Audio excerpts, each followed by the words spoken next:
and soul as we love together.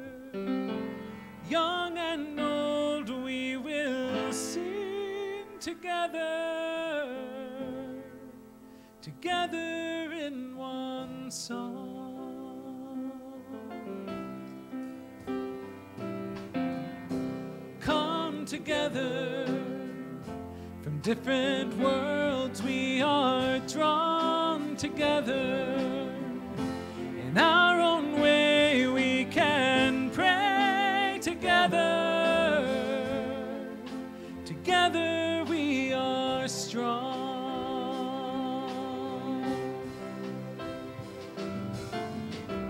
Come together, dreams and hands we will join together to build a place we can grow together. Together we are home.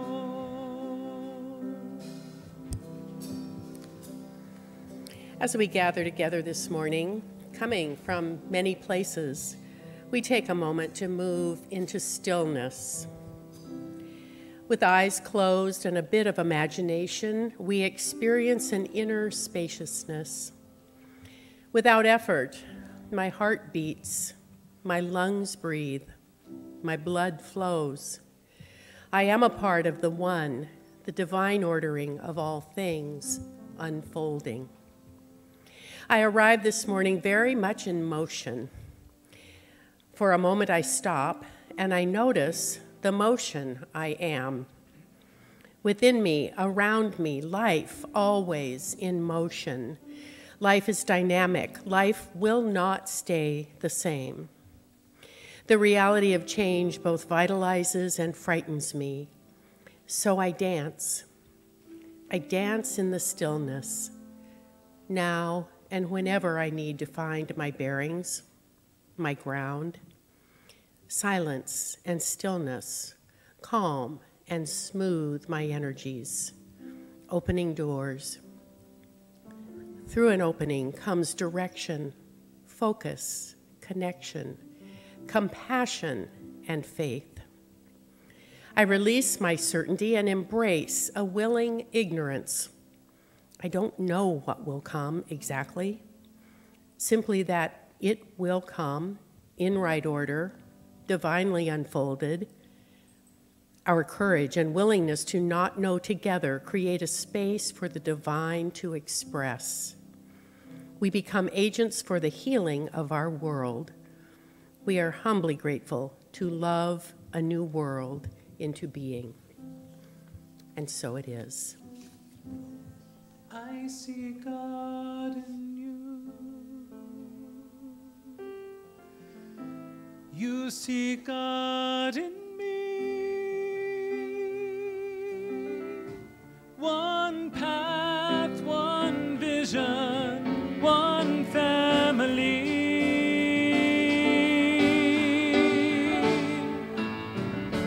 Come together, heart and soul, as we love together.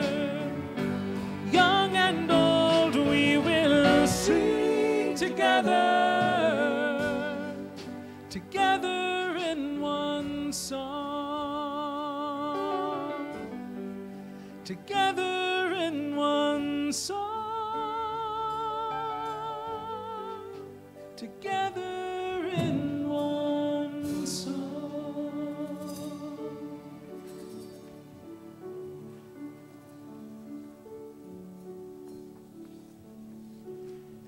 Once, there lived a village of creatures along the bottom of a great crystal river.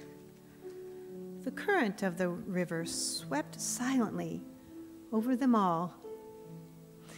Young and old, rich and poor, good and evil, the current going its own way, knowing only its own crystal self.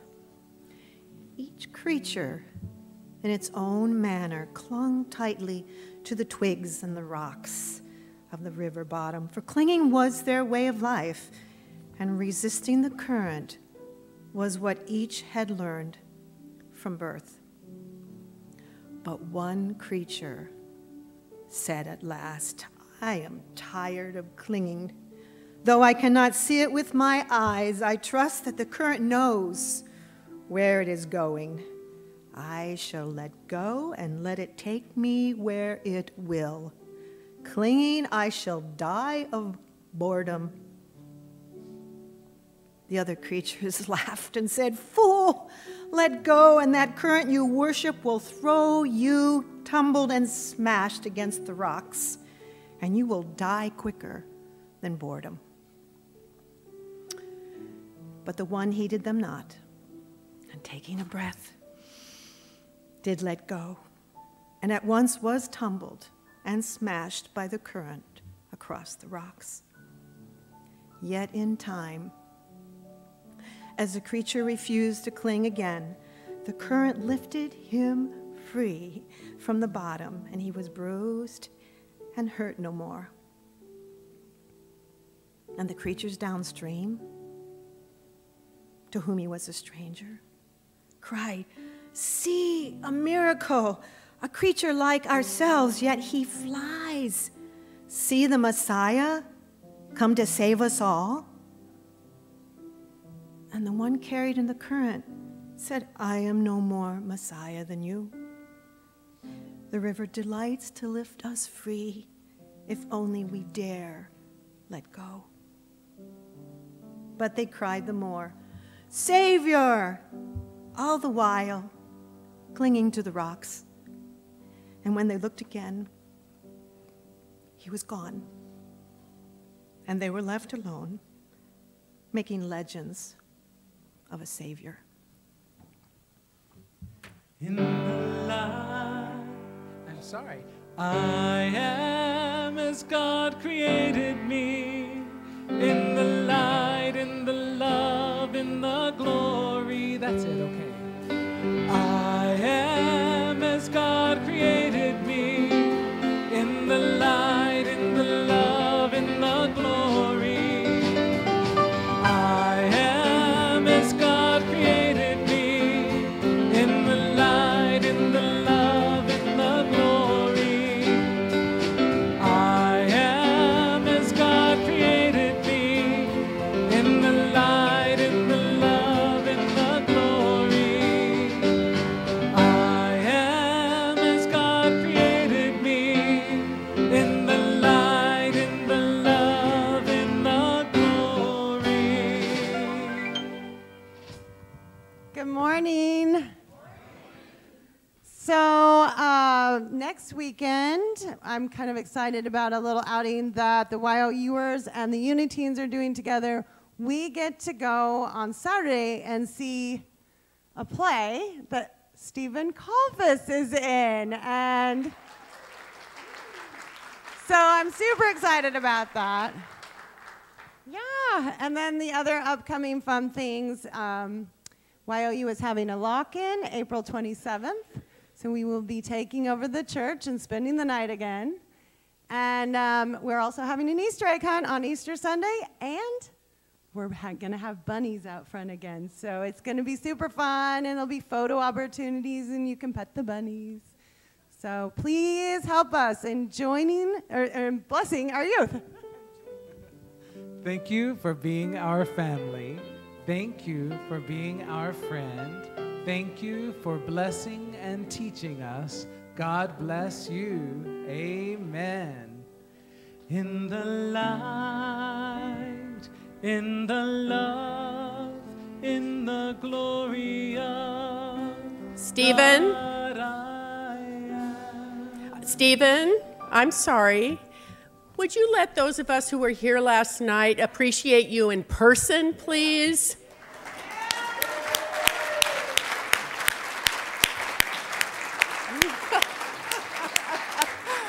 Oh, just for a minute, just for a second.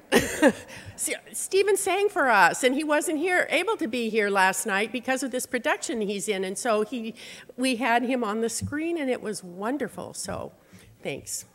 Thank you for helping me do that. Well, welcome again on a beautiful spring Sunday morning to our tree house. And we like to call it Tree House in the spring, especially because you can watch every week it gets better, greener and greener and greener and greener. So I suspect I see smiling faces. It makes me excited to be here in spring and to see your smiling faces as well. I also just want to comment, what a really lot of fun we had last night at that talent show. What a wonderful variety of things, and thank you to everyone who put in time, effort, and energy to make that possible. Cheryl Jones, are you on deck? I don't see Cheryl. She made it possible. The Unity movement has a foundation as a learning community. Our founders, Charles and Myrtle Fillmore, did not set out to start a new religion. They began an educational movement to help people better live their personal beliefs into the world through the use of a few simple tools. They helped us appreciate silence and stillness. They taught denials and affirmations. They taught people to pray affirmatively. I learn about community as I watch Unity in Lynnwood grow and work as a community. Our mission is quite simple: to be an inviting, inclusive place of welcome for all people. We really love diversity here. We honor diversity. And we hope that what you learn here, what you hear here, is relevant for you. We don't want it just to be something that happens on a Sunday morning. We want it to have relevance to our lives every day. The last time I was on the platform here, I had Cameron put up, yeah, let's be honest here. Thank you, Cameron, for your help. An image of an aspen grove. I was using this as a metaphor for community because I had just learned that while an aspen grove looks like a lot of different trees, it's actually connected under the ground by this elaborate root structure that's all intertwined and communicating. What happened next to me is kind of an example of how community works. So two different people shortly thereafter came up and said, have you heard about this book, The Hidden Life of Trees? And someone gave me a book by the same author, this man who has studied forests in Germany for decades and has a deep, deep appreciation of the interconnectedness of all life. So I think this is kind of how communities work. I offered up a bit of an idea. Somebody gave me more, somebody gave me more, and pretty soon it got bigger. And I think it works that way in the realm of love and goodwill here, too. Each one of us offers up what we have to give, and others add to that, and there's this snowball effect. And we all get to grow in our capacities for both love and understanding. So nice to have you as a part of this community. And always, a great place to share both ideas and friendship is in our friendship hall following service. Today happens to be particularly wonderful given the humanitarian outreach team's offerings of brunch. So please, if you can, come join us there after service today. As always, your gift here is a real gift. Your presence here is a real gift. Reverend Nina Clark, would you please come on up? You have a few words for us.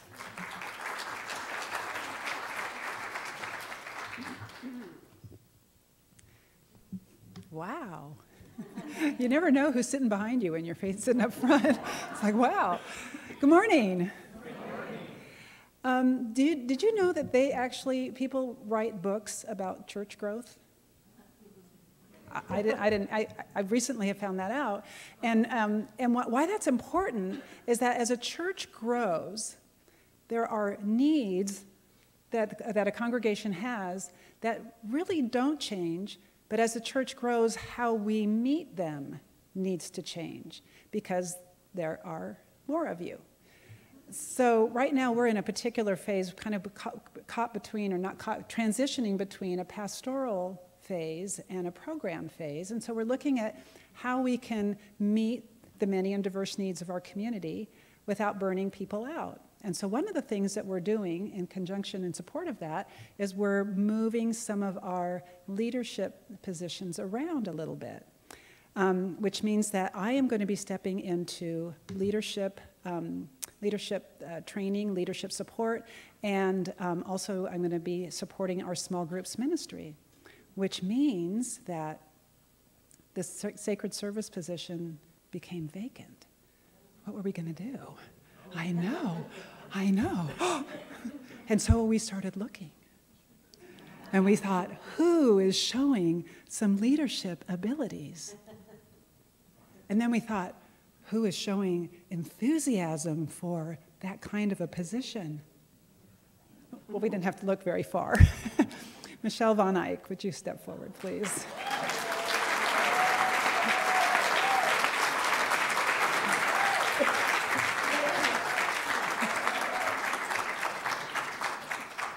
Michelle joined us, about a little over a year ago, and stepped right into service, and since then has just, as any of you who have encountered her, she is bubbly and vivacious and excited.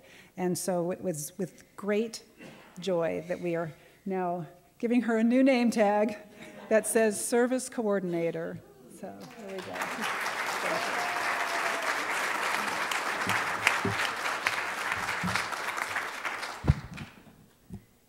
Good morning.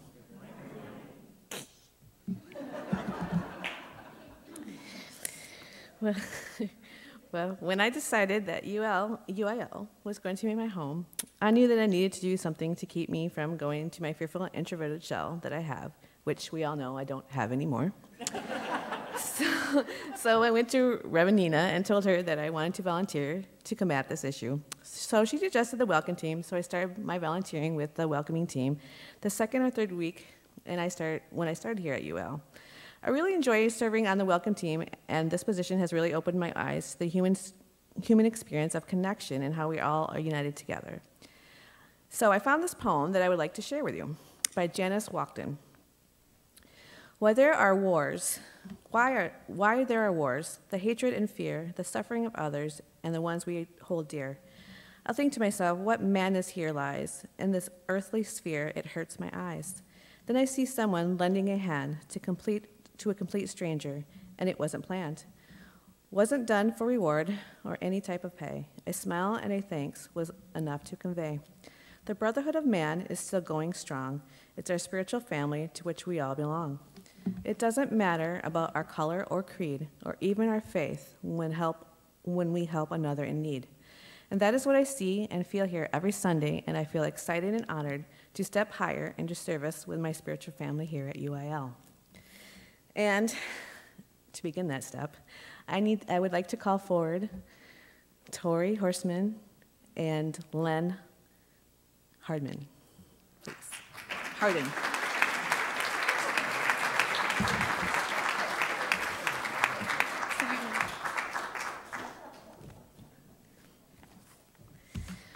Len Hardin has been the ministry leader of the shuttle for several years now, meaning 2. Seems like a lifetime. It's like a lifetime. And we would like to honor you for such a great service that you've done.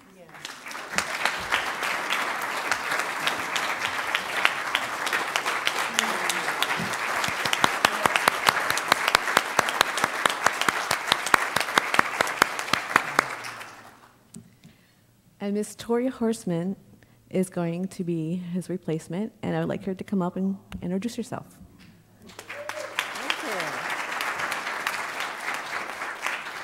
Well, I want to thank Len for all the service that he's done for our shuttle ministry, and I will be stepping up to try and fill a very big pair of shoes. So I will do the best I can to do it my way, and Yes, you will. because I can't do it, Len. I just don't think I can do what Len does. But anyway, I'm gonna do the best I can. So I just wanted to thank you all, those of you who ride the shuttle, and to let you know that we do have shuttle service for our 11 o'clock services. Parking is up to the south of the Fred Meyers, and we shuttle both before and after service, and also for a number of our special events. So if you don't find parking down here, come on up and see if the shuttle is running, and we will pick you up and take you home again. So, and we are also accepting new drivers. So if you feel called to join our windshield ministry, please consider that. Thank you.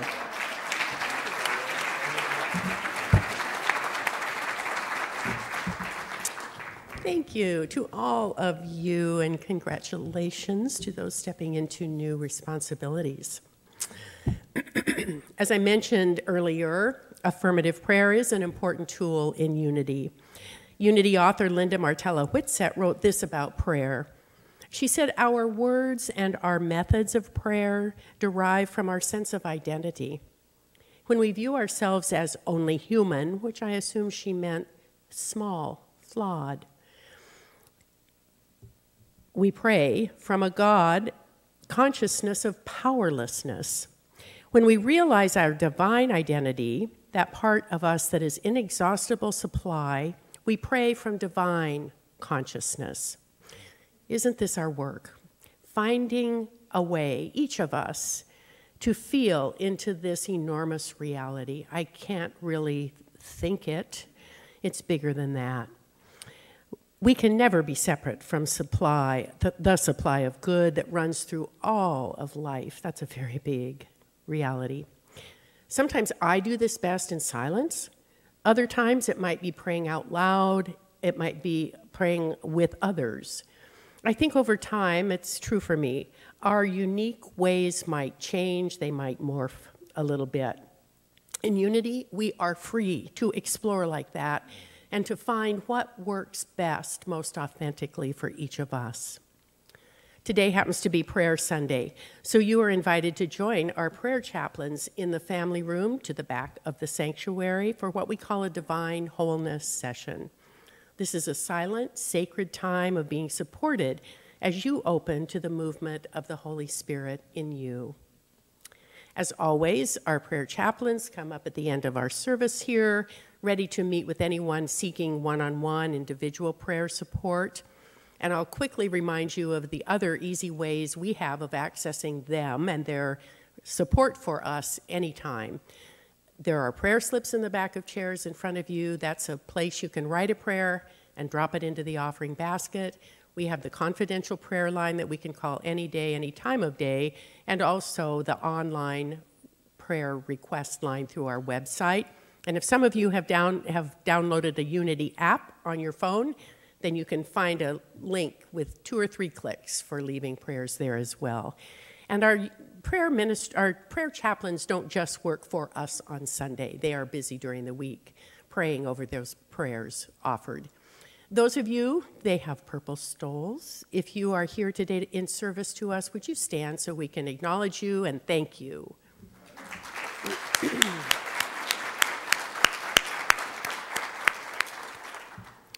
Charles Fillmore wrote about denial and affirmation, and each week we share a denial and affirmation together. Charles, in the language of his day, wrote, "We have been burdened too long with the rubbish of antiquity. Cast it out of your consciousness," that would be denial, "and assume the mental dominion that is yours as one with consciousness," that would be the affirmation. So let me read the one we will share today, and then I'll invite you to stand if that works for you, and we can say it together. "I uproot my attention from the worn fields of earthly probability and plant it in the rich soils of divine possibility." Please stand. And together, "I uproot my attention from the worn fields of earthly probability and plant it in the rich soils of divine possibility." Let's take a minute to say hi to each other while we're on our feet.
hey, hey, yeah, yeah.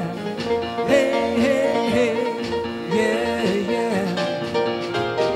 Everybody get up on your feet, see the light in everybody you meet.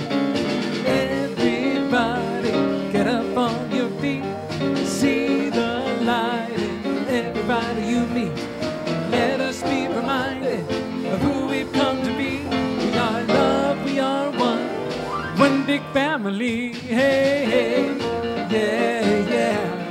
Hey, hey, hey, yeah, yeah. All right. So you are in for a treat. Oh my. LaVon Hardison sings jazz standards, originals, and her own eclectic and compelling arrangements of popular songs.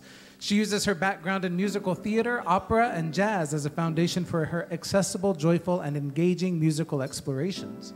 Born in Boston, LaVon's earliest musical roots go back to her childhood Baptist church. She also had formal discipline training in classical and opera with the Boston Lyric Opera, along with dramatic and musical theater, video work, TV, film, and voiceovers.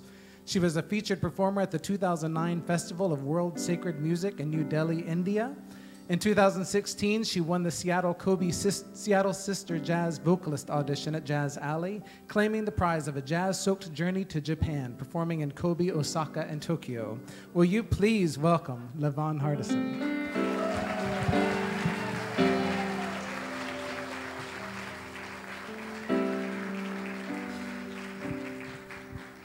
I ain't done nothing yet.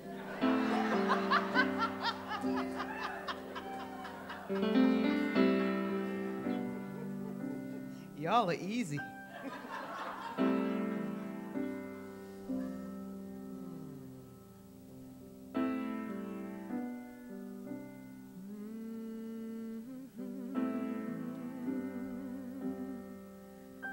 Where I am, God is.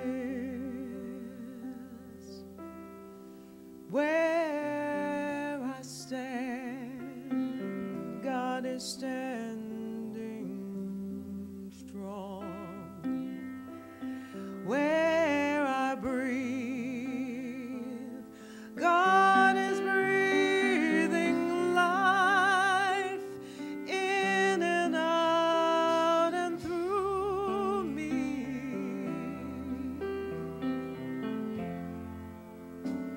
As me, where I sing, God is. Where I dance, joy lifts my feet. And where I live, beauty flowing free in and out and through me. As me, when I doubt, God is the faith in me. And when I cry, God is the comfort there. And when I seek, God is the answer, here and now and forever and ever and ever.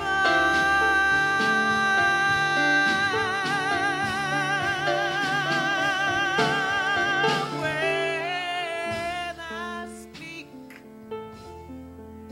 truth is. And where I work, you know that love is my career. And when I play, God is playing boldly in and out and through me. as me, as you, as me, as you.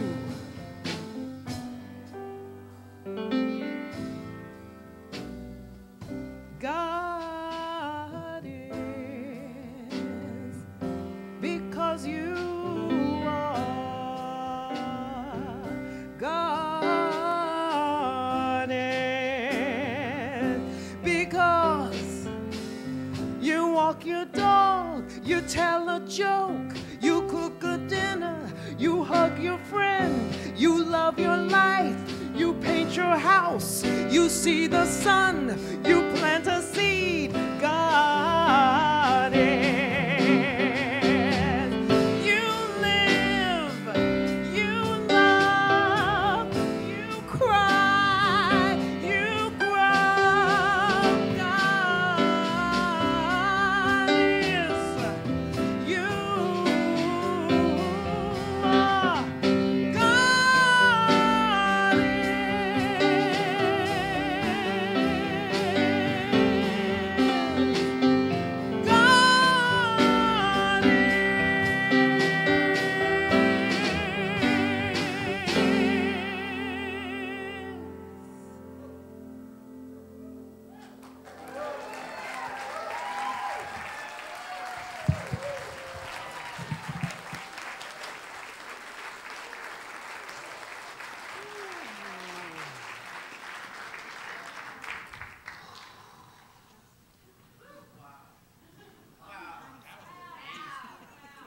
Yeah.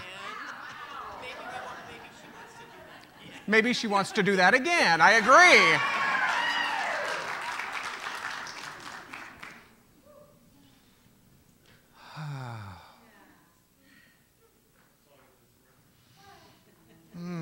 You have the best friends. Woo. Small group ministry, it's been written, caring for a loved one can be a difficult and isolating experience. It's a relief to know that what you're going through is normal and that you are not alone. Join Karen Anderson for the launch of another small group. It's called Caregiver Support Group. Karen, are you in the room this morning? Would you stand and let us give you a round of applause, please? Oh, the chili cook-off. Last Sunday, we had a Board of Trustees chili cook-off. You raised over $250 in support of our building fund, and I'm here to announce the results. Later, No. Congratulations, John Brooks. Well done, brother. Woo, a title well deserved. Consider joining Stowe Good, Grammy-nominated songwriters, singers, authors, TEDx presenters, next Sunday afternoon at 5:30 p.m. in concert. They are not to be missed. And if you would like to join this evolving, unfolding divine idea we call Unity in Lynnwood, join Reverend Nina Clark following both services next Sunday for the basics of unity. That's followed by a reception in your honor on Friday evening the 12th. Meet your staff, meet your board, meet other joining members and your leaders. That's followed by a safe and beautiful ritual on Sunday morning, 14th.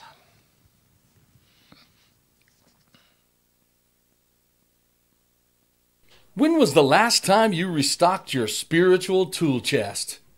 Been a while? Let the fine, friendly, and knowledgeable folk at your local Unity in Lynnwood gift shop help you.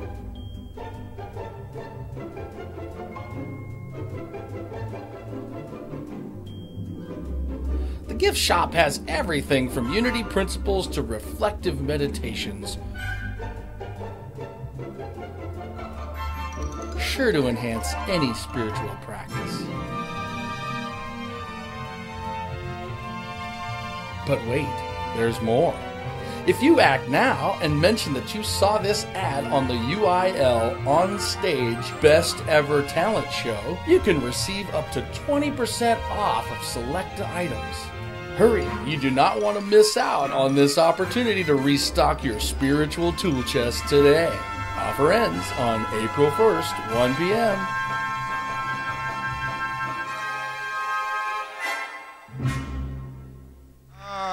Cheryl and Cameron produced commercials for last evening's talent show. They deserve to be seen more than once. Cameron, you are an artist, brother. Well done. Woo! I have to tell you, I think there is a reason we're so moved by the countless memes of caterpillars becoming butterflies. Their captions include, "A season of loneliness and isolation is when a butterfly gets its wings." And how about this? What the caterpillar calls the end of the world, the master calls the butterfly. And my favorite of all, I want to be like a caterpillar. I want to overeat, take a long nap, and wake up beautiful. It's the same reason we're so moved by acorns becoming trees. Its captions include, "Mighty oaks from little acorns grow," and the creation of 1,000 forests is in one acorn. And again, my favorite, even a blind squirrel stumbles upon a nut once in a while. Now, this last one has absolutely nothing to do with today's lesson, but it's sassy enough that I had to include it. After all, we all know some of these people. It's the opposite of the common question. It asks, why do good things happen to really absurd people? Nonetheless, I think there's a reason we're so moved by caterpillars and acorns. I think there's something in us that knows for all of our getting, there is always a releasing. The gettingness of the butterfly requires the releasing of the caterpillar. The getting of the oak requires the releasing of the acorn, and so forth. I think the Taoists have it right.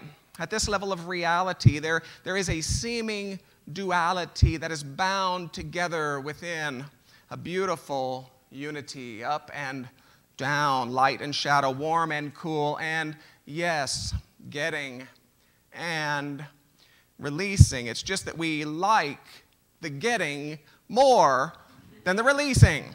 It's more glamorous, perhaps. It's more visible in most cases. I don't know. In other words, it seems to me that if mathematics were the characters in a grand fable describing how we all too often live our lives, addition would be the domineering and unyielding stepmother. Subtraction would be Cinderella, unseen, underrated, underestimated, and uncelebrated. And of course, multiplication and division would be the evil stepsisters. I mean, they forward the plot between the evil stepmother and Cinderella, but pretty much frustrate the rest of us the rest of the time. In other words, for every life issue, we tend to run up to the domineering and unyielding stepmother. We tend to run up to addition for the solution. I'm having a prosperity issue. What must I add in order to solve it? I'm having a relationship issue. What must I add in order to solve it? I'm having an esteem issue. What must I add? I'm having a divine discontent. What must I add? And the same applies to us collectively. The world is in pain. What must we add? And yet the caterpillar and the acorn and the Taoists and our storytellers alike might encourage us to remember the importance of divine subtraction. Now, we in Unity aren't big into ideas of sacrifice, suffering, self-flagellation. We tend to challenge many of the early teachings so layered with human agendas. You realize, of course, that in the era and geography in which the early Christian church was forming, religion and politics were inextricably bound. In other words, because the religiously powerful were the politically powerful, religion was inadvertently colored by self-serving, self-preserving political agendas. I might go so far as to suggest that the wisdom writings themselves are in part reflections of political agendas, inclusions and exclusions, additions and interpretations, often reflections of political agendas. And this makes it tough for us because we have to sort it all out. It's no wonder that so many teachers perpetuate paradigms of anthropomorphic male God, jotting it all down word for word, complete with contradictions that are repurposed to highlight the human's inability to understand God. Well, that's just where faith comes in, little Richard, we hear them say.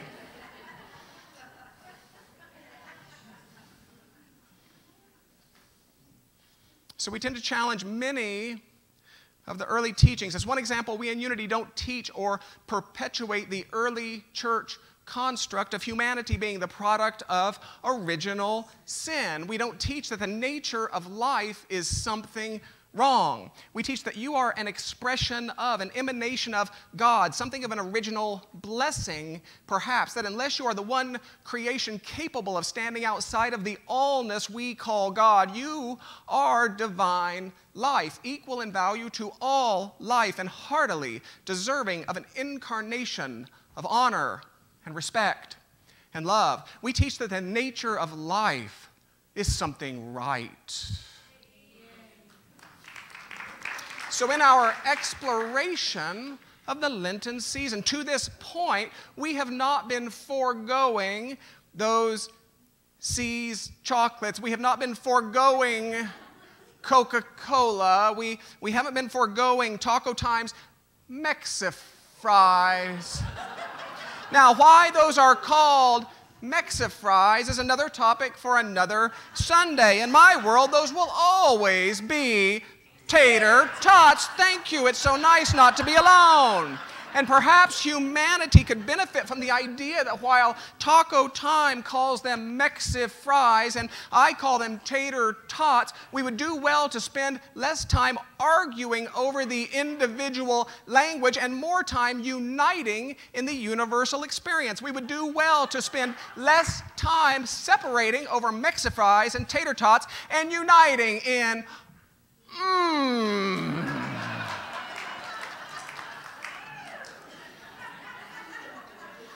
Now, lest I continue to liken the human's relationship with the divine to fried food, I will continue. In our exploration of the Lenten season to this point, we've offered it as a construct of the early church. And no, Jesus did not practice Lent. No biblical character observed Lent. We've offered it as a construct of the early church in which we explore 40. Not as a literal number, but as a long-standing symbol of what it takes to get from old life to new life. And while we tend to reject a model rooted in sacrifice, suffering, self-flagellation, the Lenten season affords us a beautiful opportunity to acknowledge what seems to be a truth reflected by the caterpillars, by the acorns, by the Taoists and the storytellers alike. In our fascination with getting, it affords us a beautiful opportunity to acknowledge that unseen, that underrated, underestimated, and uncelebrated counterpart to spiritual growth, unfoldment, and development: divine subtraction. For if we can accept that in all of our getting we are releasing, then the Lenten season offers us the opportunity to ask, I'm having a prosperity issue. What might I subtract in order to solve it? I'm having a relationship issue. What might I subtract in order to solve it? I'm having an esteem issue. What might I subtract? I'm having a divine discontent. What might I subtract? And the same applies to us collectively. The world is in pain. What might we subtract? And I believe there are many valid answers to that question.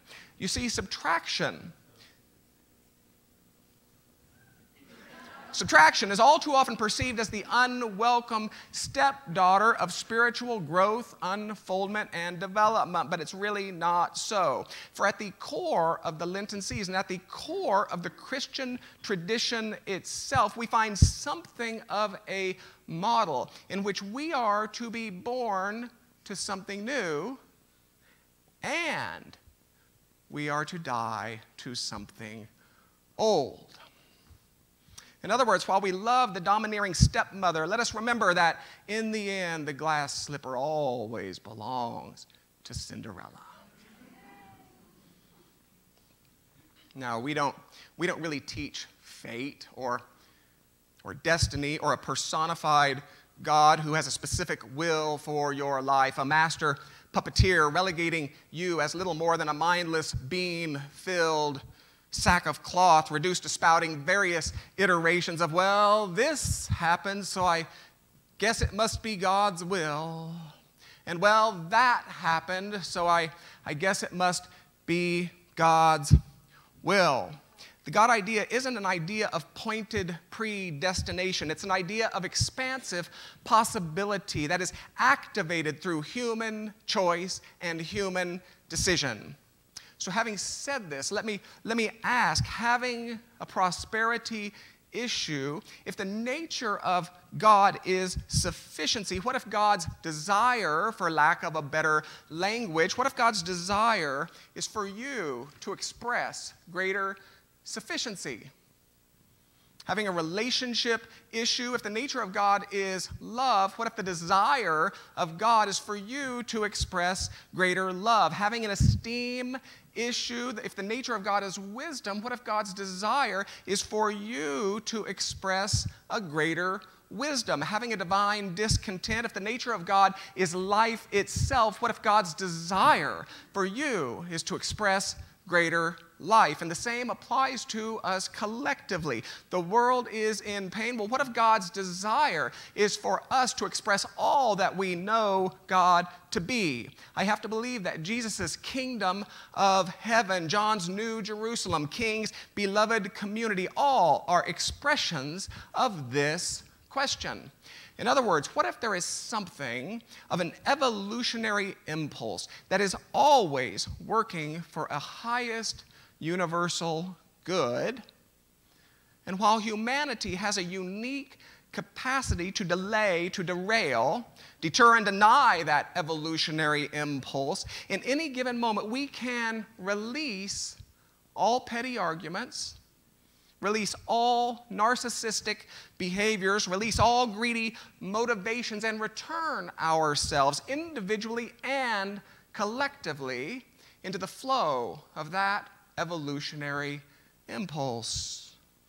What if there is something of an evolutionary impulse that is always working for a highest universal good, and ours is to lay aside the countless ways in which we refuse to die to all that would delay, derail, deter, and deny? In short, what if God is pressing you to birth the new, but you're refusing to die to the old? What if God is pressing you to birth the new, but you're refusing to die to predictability? Well, then the counsel of this Lenten season is to fling yourself into something unpredictable this week. If you're refusing to die to predictability, the counsel of this Lenten season is to subtract any and all self-inflicted boundaries of the way it has to be, any and all self-inflicted boundaries of mindless acceptance. What if God is pressing you to birth the new, but you're refusing to die to certainty?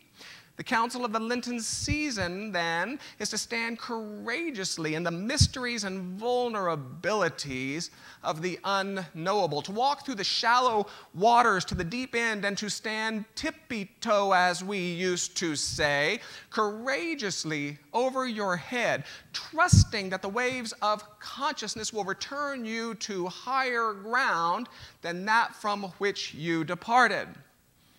What if God is pressing you to birth the new, but you're refusing to die to righteousness? This is a good one for me, let me tell you. The counsel of the Lenten season, then, is to take a chance on being wrong. Whatever wrong is in the cosmic scheme of things. What if God is pressing you to birth the new, but you're refusing to die to good enough?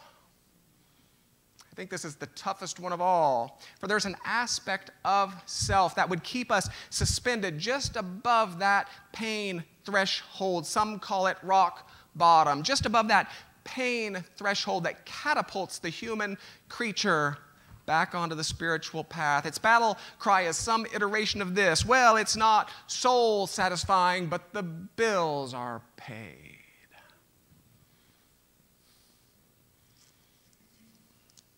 Now, it's not mine to give you the answers, but in case you find yourself stuck, I do have a top 3 to get you started on your journey of 40. What would die that you might be born into new life? Well, number 1, die to your deal breakers. What is it that absolutely is as it is because it simply has to be that way? Well, get ready for some truth. My friends, your deal breakers aren't. They are simply the self-imposed limitations of a closed mind. And the counsel of the Lenten season is to take the lid off. Number 2, die to your popularity. Look, if people are going to get mad at you, if people are going to tell stories about you, if people are going to spread rumors about you anyway, let them do so not over the partiality of your beige correctness, but over the fullness of your rainbow-colored authenticity. The counsel of the Lenten season, then, is for you to do you. Number 3, die to your answers. For what is an answer if not a solid brick wall erected on the path of wisdom and creativity? Even in your answers, allow them to be fluid. Allow them to be soft, permeable, expansive, in the understanding that each is but a partial realization of an ever unfolding truth.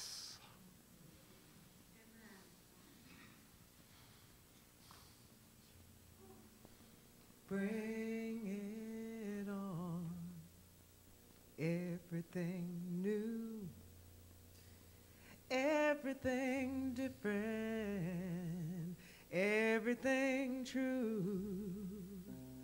I am ready for my next thing to do. Oh, I know it's gonna be everything new. I'm through crying, I'm through waiting, I'm through hoping against all hope. I'm through longing for something gone that'll never return. I think I finally learned to bring it on. Everything new, everything different, everything true. I am ready for my next thing to do. Oh, I know it's gonna be everything new. I'm through grieving, I'm through dreaming that the life I had is ever coming back. No more wishing on someone else's star that'll never be mine. I think it's finally time to bring it on. Everything new, everything different, everything true. You know I am ready for my next thing to do. Oh,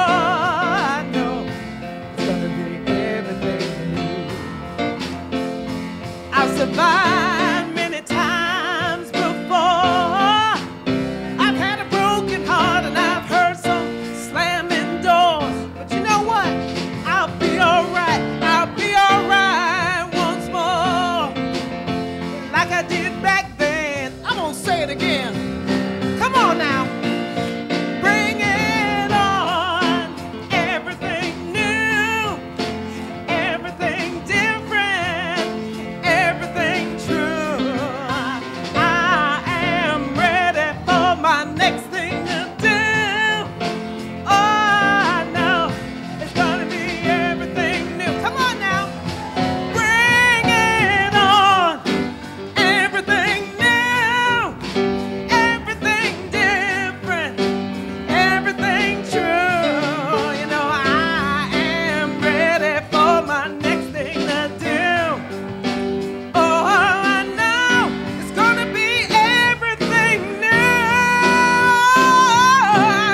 man, oh man, oh man. What energy in our house today. Oh, LaVon, I feel like begging. We really want you to come back and see us again sometime. And I'm not speaking for just myself alone. I've heard it a bit. Yeah. Oh, so fun. As we prepare now to offer our financial gifts in support of our Unity in Lynnwood community and its good works in the world, and our wonderful guests that come and see us, I want to share from the Daily Word magazine on the topic of grace. The grace of God matches my efforts to exercise my spiritual will. Just as benefactors or organizations match donations given on behalf of a worthy cause, my efforts are matched many times over by the spiritual resource that is infinite intelligence and compassion. We are grateful this morning for the many opportunities we have here to give to our community through service, through shared talents, through financial offerings. We also do acknowledge with gratitude our online community for any and all donations made through our live stream and our website. Blessed always, blessed always, for the arms of God surround us.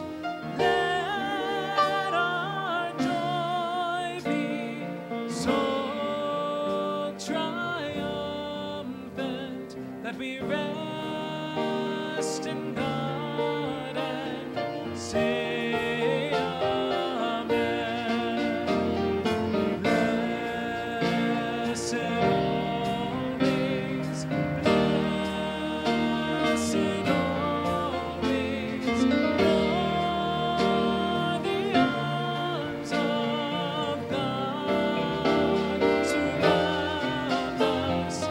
Let our joy be so triumphant that we rest in God and say amen.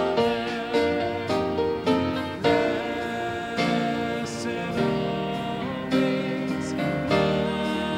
blessed always, for the arms of God surround us. Let our joy be so triumphant that we rest in God and say amen.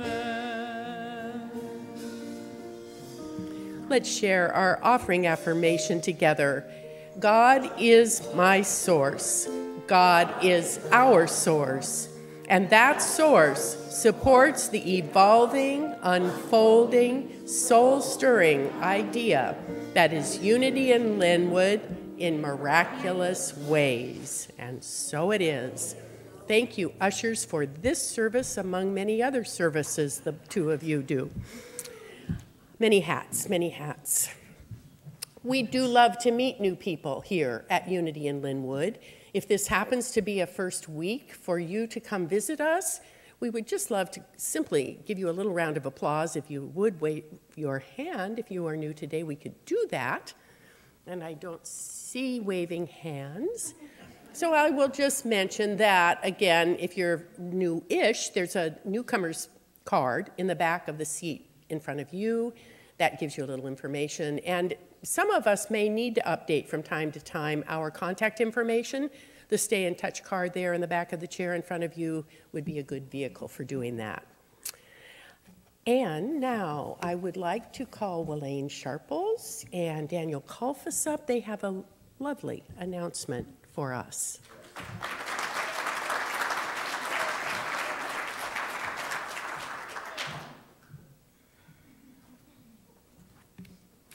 Good morning, fiery Unity in Lynnwood. On behalf of the Humanitarian Outreach Committee, I am so excited to invite you to join us today in a church-wide event that will bring practical spirituality into life. So what is practical spirituality? To me, it always reminds me of the starfish story. Many of you have heard it, right? The man's walking down the beach, right? And he sees a young boy in the distance, and the young boy's reaching down and picking up starfish, and they're on the beach, and he's throwing them back into the ocean.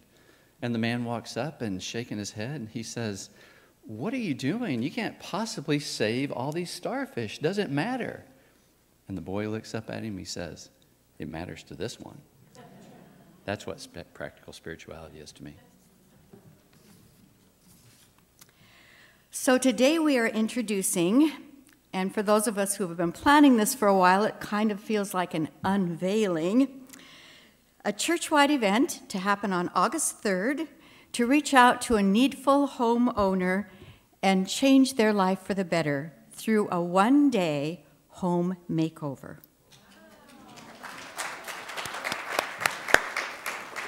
So over the last few years, I've had the opportunity to be part of a couple of different Unity congregations and actually led 9 different home makeover projects. And I was invited by the outreach team to lead this one for UIL. And rather than try to explain it, we're going to show you a little video of one that happened in Austin, Texas just a couple of years ago.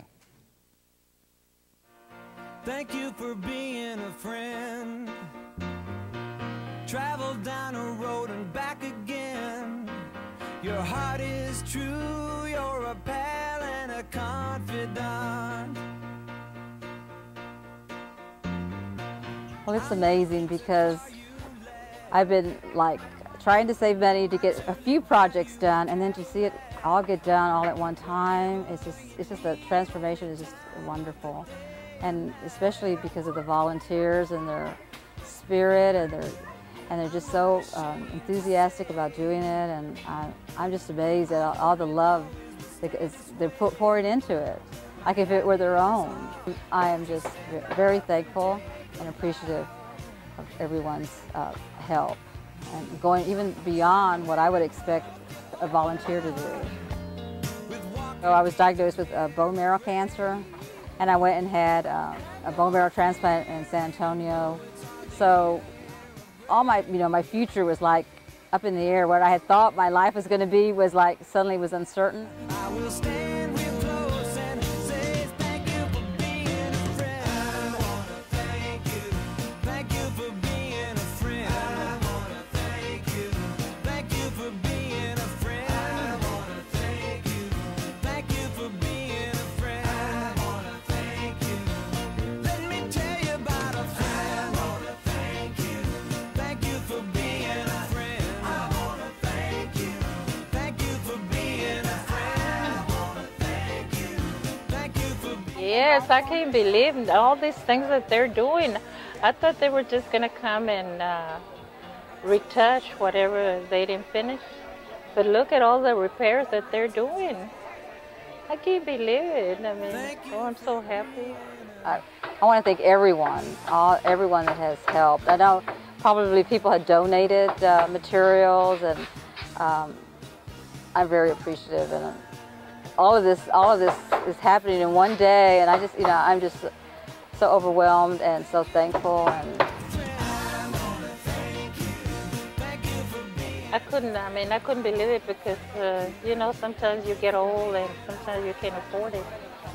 Sometimes they don't want to give you a loan because they might think you can't pay for it.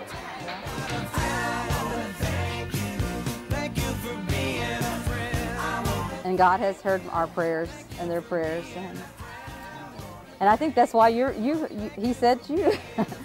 I don't think it's just a coincidence, They're so good, and everybody. Oh my God, I couldn't believe it. I couldn't believe it. There's still nice people in this world. Can I give you a hug? Oh, like that. Oh, God bless.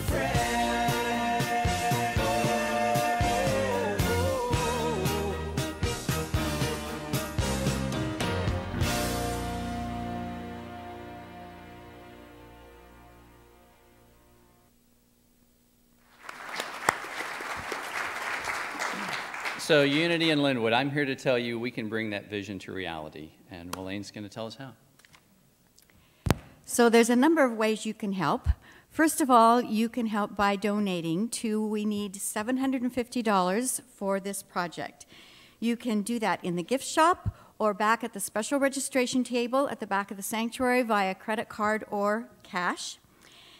And you can also do it in Friendship Hall, where the Humanitarian Outreach team has, providing you a delicious, yummy brunch that you won't want to miss. Also, at the back of the registration table, you can sign up for this one-day event.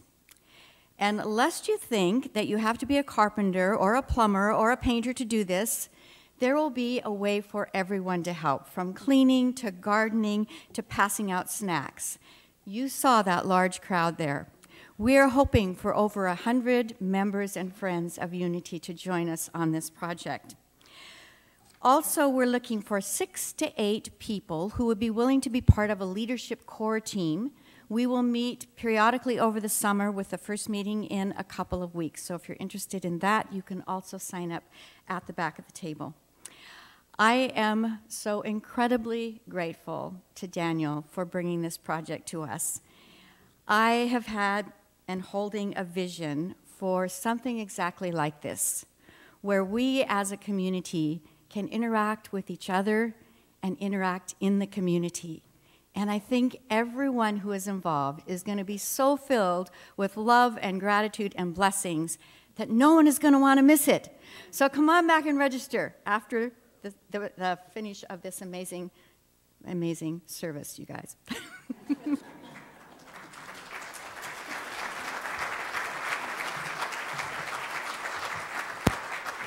Thank you, Elaine and Daniel. Lovely presentation, and it does sound very exciting. I can just see how that, too, will grow community and strengthen connections among all of us, as well as making a...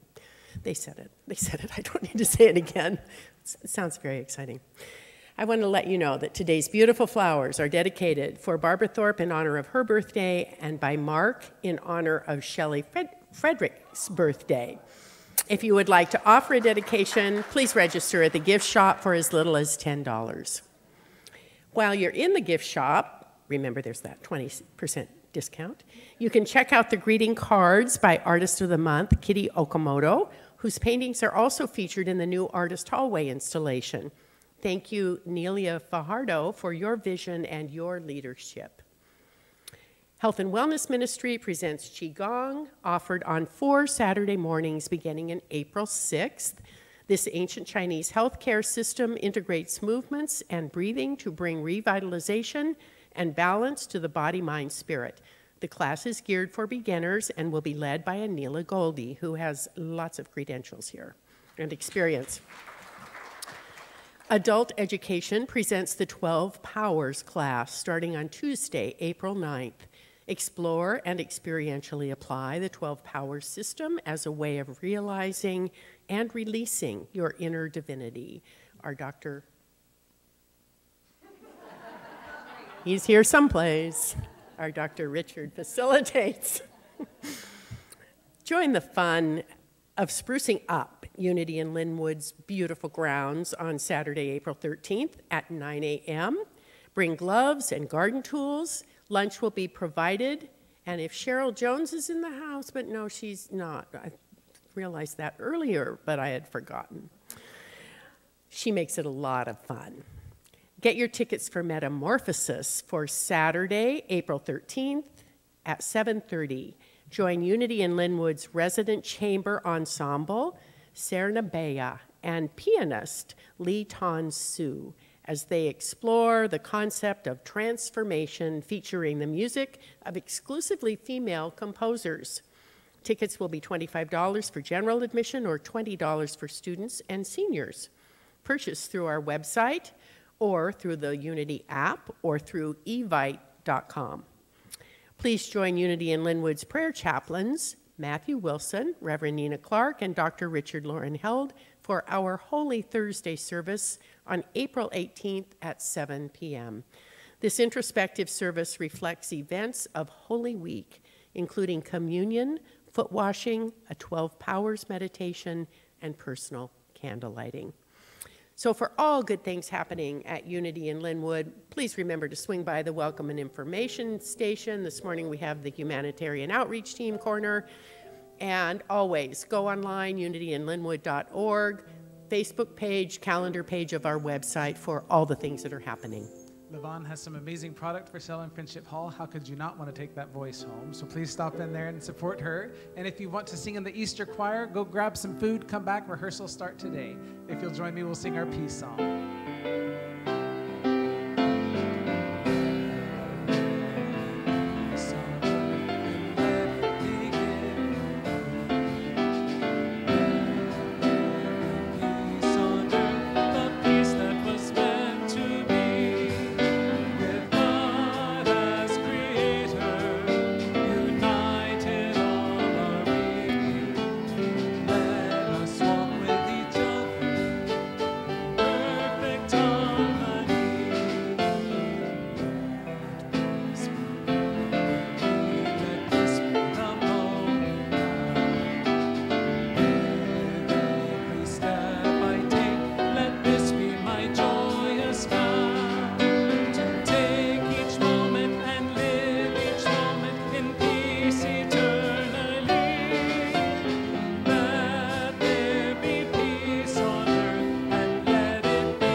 So if there is a first name of any soul you'd like to invite into this consciousness of love and support, just speak that name now, please.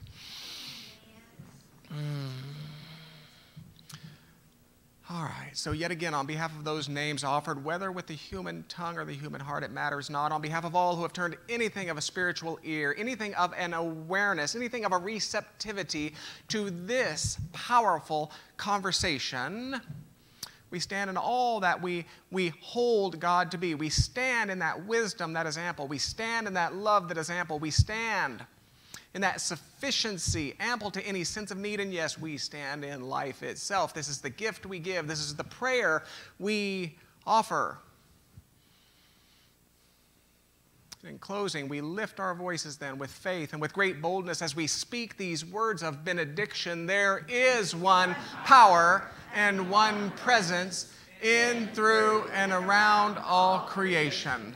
So we go forth as the eyes of divine love, as the tongues of divine wisdom, as the hands of divine sufficiency, and the bold and ready hearts of divine life. Unity in Lynnwood, have you been to church this morning?